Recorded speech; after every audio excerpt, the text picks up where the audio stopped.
ನಮಸ್ತೆ ಎಲ್ರಿಗೂ ಹವ್ಯಕ ಪಾಕಶಾಲೆಗೆ ಸ್ವಾಗತ. ಇವತ್ತು ಬಹಳ ಬೇಗನೆ ರೆಡಿ ಆಗುವಂತಹ ರವಾ ದೋಸೆನ ಹೇಗೆ ಮಾಡೋದು ಅಂತ ನೋಡ್ಕೊಂಡು ಬರೋಣ. ಬೆಳಗ್ಗಿನ ಉಪಹಾರಕ್ಕೆಲ್ಲ ಒಂದು 5 ರಿಂದ 10 ನಿಮಿಷದಲ್ಲೆಲ್ಲ ಇದನ್ನು ರೆಡಿ ಮಾಡ್ಕೊಳ್ಬಹುದು. ಅದರ ಜೊತೆಗೆ ಒಂದು ಕಾಯಿ ಚಟ್ನಿನ ಕೂಡ ಮಾಡೋದನ್ನು ತೋರಿಸ್ತಾ ಇದ್ದೀನಿ.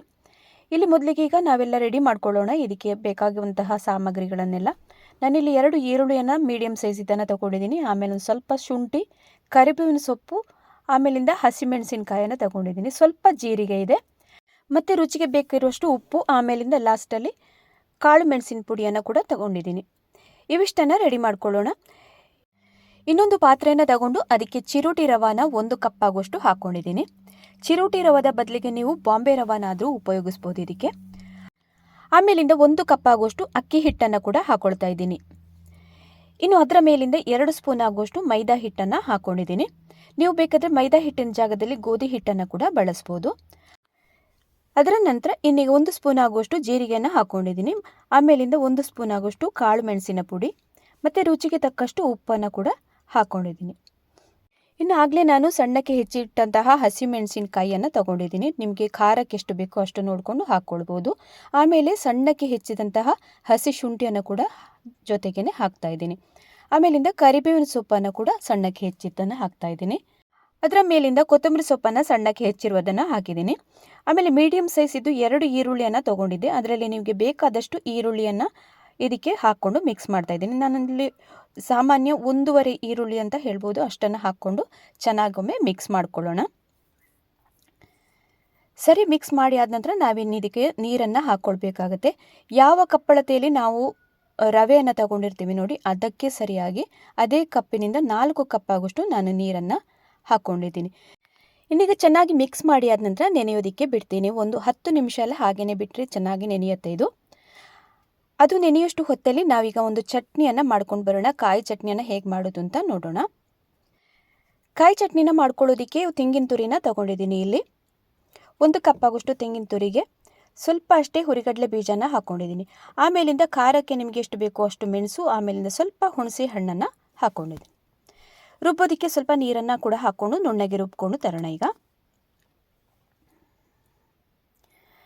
ನುಣ್ಣಗೆ ರುಬ್ಬಿಯಾದಂತಹ ಈ ಚಟ್ನಿ ಮಿಶ್ರಣನ ಇನ್ನೊಂದು ಬೌಲಿಗೆ ಟ್ರಾನ್ಸ್ಫರ್ ಮಾಡಿ ಅದಕ್ಕೆ ರುಚಿಗೆ ಎಷ್ಟು ಬೇಕಷ್ಟು ಉಪ್ಪನ್ನು ಕೂಡ ಹಾಕ್ಕೊಳ್ತಾ ಇದ್ದೀನಿ. ಉಪ್ಪನ್ನು ಹಾಕಿ ಆದ ನಂತರ ಚೆನ್ನಾಗೊಮ್ಮೆ ಮಿಕ್ಸ್ ಮಾಡಿಕೊಂಡು ಮಾಮೂಲಿಯಾಗಿ ಒಗ್ಗರಣೆ ಕೊಟ್ಟರೆ ಆಯಿತು. ಸಾಸಿವೆ, ಮೆಣಸು, ಆಮೇಲೆ ಕರಿಬೇವಿನ ಸೊಪ್ಪಿನ ಒಗ್ಗರಣೆನ ಹಾಕಿದ್ದೀನಿ. ಇನ್ನೀಗಾಗಲೇ ನಾವು ನೆನೆಯೋದಕ್ಕೆ ಇಟ್ಟಂತಹ ದೋಸೆ ಹಿಟ್ಟಿನ ಮಿಶ್ರಣ ಕೂಡ ಹೇಗಾಗಿದೆ ಅಂತ ಒಂದ್ಸಲ ನೋಡೋಣ. ಚೆನ್ನಾಗಿ ನೆಂದಿರುತ್ತೆ. ಈಗ 10 ನಿಮಿಷ ಆಗಿದೆ. ಇನ್ನು ಇದನ್ನು ಸರಿಯಾಗೊಮ್ಮೆ ಮಿಕ್ಸ್ ಮಾಡಿಕೊಂಡು ನೋಡ್ಕೊಳ್ಬೇಕು.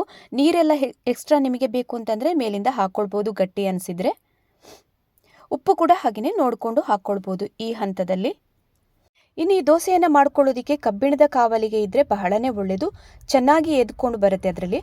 ನಾನು ಈಗಾಗಲೇ ಮೀಡಿಯಂ ಊರಿನಲ್ಲಿ ಇಟ್ಕೊಂಡು ಕಬ್ಬಿಣದ ಕಾವಲಿಗೆಯನ್ನು ಬಿಸಿಗೆ ಇಟ್ಟಿದ್ದೀನಿ. ಇಲ್ಲಿ ಇದರ ಮೇಲಿಂದ ಎಣ್ಣೆನ ಸರಿಯಾಗಿ ಅಪ್ಲೈ ಮಾಡ್ಕೊಳ್ಬೇಕು. ಎಣ್ಣೆನ ಸರಿಯಾಗಿ ಸ್ಪ್ರೆಡ್ ಮಾಡಿ ಆದ ನಂತರ ನಾವಿನ್ನೀಗ ದೋಸೆ ಹಿಟ್ಟನ್ನು ಒಮ್ಮೆ ಚೆನ್ನಾಗೊಮ್ಮೆ ಮಿಕ್ಸ್ ಮಾಡಿಕೊಳ್ಳೋಣ. ಕಾವಲಿಯಲ್ಲಿ ಹಾಕೋದಕ್ಕಿಂತ ಮುಂಚೆ ಹೀಗೆ ಮಿಕ್ಸ್ ಮಾಡಿಕೊಂಡು ಇಲ್ಲಿನ್ನು ದೋಸೆಯನ್ನು ಹಿಟ್ಟನ್ನು ಹಾಕ್ಕೊಳ್ಳೋದಕ್ಕೆ ಒಂದು ಲೋಟನ ನಾನು ತಗೊಳ್ತಾ ಇದ್ದೀನಿ. ಲೋಟದಲ್ಲಿ ನಿಮಗೆ ತುಂಬಾ ಚೆನ್ನಾಗಿ ಹಾಕ್ಕೊಳ್ಳೋದಕ್ಕೆ ಬರುತ್ತೆ ಈ ಥರ. ಅಥವಾ ಸೌಟಲ್ಲಿ ಹಾಕಿದರೆ ಸುಲಭ ಆಗುತ್ತೆ ಅನ್ನೋರು ಹಾಗೆ ಕೂಡ ಮಾಡ್ಕೊಳ್ಬೋದು. ಇನ್ನೀಗ ಇದರ ಮೇಲಿಂದ ಎಣ್ಣೆನಾದರೂ ಹಾಕ್ಕೊಳ್ಬೋದು ಅಥವಾ ತುಪ್ಪನಾದರೂ ಹಾಕ್ಕೊಳ್ಬೋದು ನೀವು.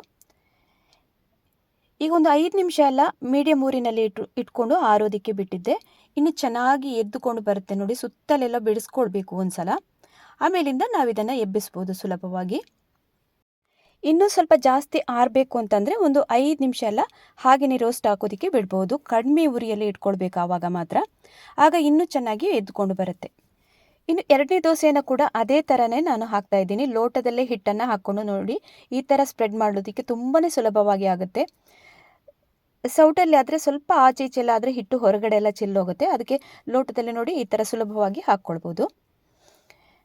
ಇನ್ನಾಗಲೇ ನಾನು ಹೇಳಿದಂತೆ ಇದಕ್ಕೆ ಮೇಲಿಂದ ಎಣ್ಣೆ ಆದರೂ ಹಾಕ್ಬೋದು ಅಥವಾ ತುಪ್ಪನಾದರೂ ಹಾಕ್ಕೊಂಡು ನೋಡಿ ಸೈಡಿಂದೆಲ್ಲ ಸುತ್ತಲೂ ಹೀಗೆ ಬಿಡಿಸ್ಕೊಂಡ ನಂತರ ಸುಲಭವಾಗಿ ಎಬ್ಬಿಸ್ಬೋದು ಇದನ್ನು.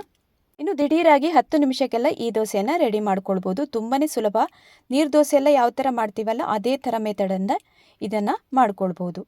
ಇನ್ನಾಗಲೇ ನಾವು ಮಾಡಿದಂತಹ ಕಾಯಿ ಚಟ್ನಿ ಜೊತೆಗೆ ತುಂಬಾ ರುಚಿಯಾಗಿರುತ್ತೆ ತಿನ್ನೋದಕ್ಕೆ. ಬೆಳಗ್ಗಿನ ಉಪಹಾರಕ್ಕೆಲ್ಲ ಇದನ್ನು ಒಂದ್ಸಲ ಟ್ರೈ ಮಾಡಿ ನೋಡಿ. ಬಹಳನೇ ಸುಲಭವಾಗಿ ರವಾ ದೋಸೆನ ಹೇಗೆ ಪ್ರಿಪೇರ್ ಮಾಡೋದು ಮನೆಯಲ್ಲಿ ಅಂತ ನೋಡ್ಕೊಂಡು ಬಂದಾಯ್ತಲ್ಲ. ಇವತ್ತಿನ ರೆಸಿಪಿ ನಿಮಗೆಲ್ಲ ಇಷ್ಟ ಆಯಿತು ಅಂತ ಅಂದ್ಕೊಂಡಿದ್ದೀನಿ. ಇಷ್ಟ ಆದಲ್ಲಿ ನನ್ನ ಚಾನಲನ್ನು ಸಬ್ಸ್ಕ್ರೈಬ್ ಮಾಡಿಕೊಂಡು ಸಪೋರ್ಟ್ ಮಾಡಿ. ಹಾಗೆಯೇ ಇನ್ನೊಂದು ರುಚಿಯೊಂದಿಗೆ ನಾನು ನಿಮ್ಮನ್ನು ಭೇಟಿಯಾಗ್ತೀನಿ. ಅಲ್ಲಿ ತನಕ ನಮಸ್ಕಾರ.